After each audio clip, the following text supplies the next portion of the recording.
घर में कभी भी झाड़ू खड़ी करके ना रखें। इससे जो ग्रह का मालिक है उसके जीवन में कहीं कहीं उसका अपमान होने की संभावनाएं पैदा होती हैं। झाड़ू का अपमान नहीं हो। अब झाड़ू का अपमान करेंगे तो अनायास बिना खर्च होने वाली जगह पर भी आपका धन खर्च होगा।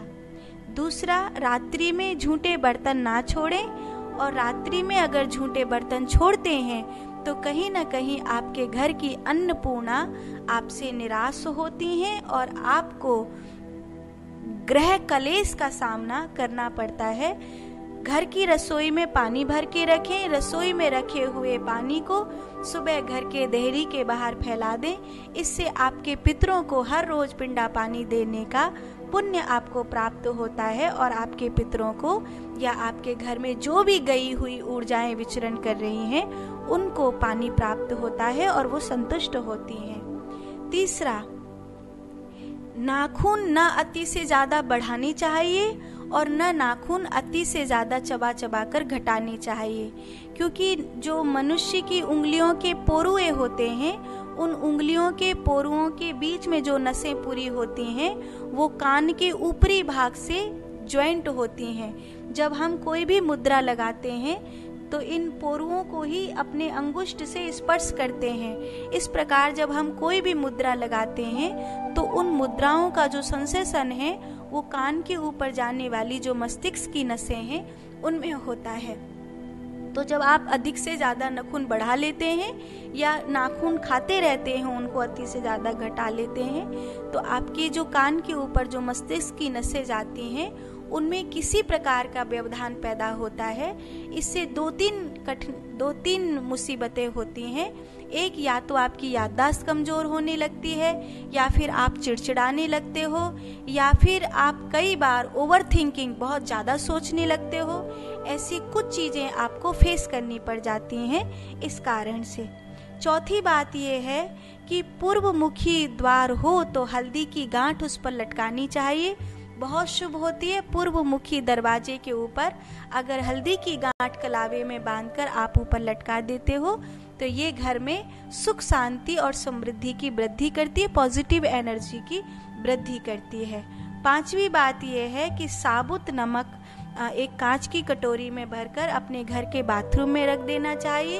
अगर आपके घर में कोई भी सोल्स या कोई भी बिना शरीर वाली ऊर्जा विचरण कर रही है तो वो उससे विदा हो जाएगी। आपके घर में कोई भी नेगेटिव एनर्जी अगर घर कर रही है, किसी की भी तंत्र आदि की विद्या फैल रही है तो वो चली जाएगी। आप साबुत नमक अपने पोंछे की बाल्टी में डाल करके उससे घर में पोंछा लगाएंगे तो भी अच्छा रहता है। छठवीं बात यह है कि चप्पल पहनकर कभी भी भोजन परोसना नहीं चाहिए, ना भोजन करना चाहिए। अगर आप अपनी चरण पादुका पहनकर किसी को भोजन परोसते हैं या स्वयं भोजन करते हैं तो आपके पैरों से जो एक नकारात्मक ऊर्जा फैलती है जो आपके शरीर को रोगी बनाती है, आपको हाथ पैर धोकर ही भोजन परोसना चाहिए और भोजन करना चाहिए। कई बार कई होटलों में आप जाते हैं तो वहाँ पर सब भोजन जो है चप्पल जूता पहनकर ही परोसते हैं, जिसके कारण मनुष्य की बुद्धि आज के समय में विकृत हो रही है। सातवीं बात यह है कि खड़े होकर कभी भी पानी नहीं पीना चाहिए। खड़े होकर दूध पी सकते हैं, लेकिन अगर खड़े होकर आप पानी पीते हैं तो आपके घोंटुओं में दर्द होने की संभावना बहुत अधिक बढ़ जाती है। आठवीं बात यह है कि टूटा हुआ शीशा या बंद घड़ी कभी नहीं रखनी चाहिए। टूटा हुआ शीशे में मुख देखना या बंद घड़ी घर में रखना अपशगुन होती है, जो आपको कहीं न कहीं से बुरी खबर बार बार सुनवाने के लिए मजबूर करती है। नौवीं बात यह है कि शयन के स्थान पर जिस बिस्तर पर सोते हो आप उस बिस्तर पर बैठकर भोजन नहीं करना चाहिए।